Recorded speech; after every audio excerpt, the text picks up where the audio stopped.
Mansi MPC విద్యా సంవత్సరం ప్రభుత్వ జూనియర్ కళాశాల చిట్యాల మండలం దక్షిణ భూపాలపల్లి డిస్ట్రిక్ట్. శ్రీయుత గౌరవనీయులైన ప్రధానోపాధ్యాయుల గారికి, ఉపాధ్యాయుల గారికి మరియు మిత్రులందరికీ శుభ మధ్యాహ్నం.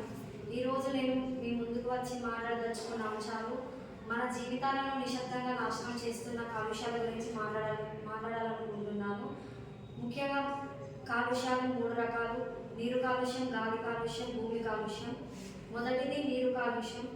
మనకు జీవనాధారం నీరు. మనిషికి, మొక్కలకు, జంతువులకు జీవనాధారం నీరు. మనం నదులను కాలువలుగా, సరస్సులను చెత్త నిల్వలుగా, సముద్రాలను ప్లాస్టిక్ నిల్వలుగా గురి చేస్తున్నాము. సముద్రాలలో ప్లాస్టిక్ వేయడం ద్వారా పరిశ్రమల నీరు కాలువలకు, నదులకు వెళ్ళడం ద్వారా అందులోని జలాశయాలు నశించిపోతున్నాయి. అందరం హానికరానికి గురవుతున్నాము. వాటిలోని జంతువులు అనారోగ్యాన్ని బారిన పడి చనిపోతున్నాయి. వాటి ద్వారా అందులో జలాశయాలు మనం గుర్తించలేకపోతున్నాము. మన తరాల వారికి కూడా అవి అంటే ఏంటో కూడా తెలియకుండా అవుతున్నాయి. మనం అలా ప్లాస్టిక్ యూజ్ చేయకుండా ప్లాస్టిక్ వాడకాన్ని తగ్గించడం ద్వారా మన భవిష్యత్తును మనం కాపాడుకోవచ్చు.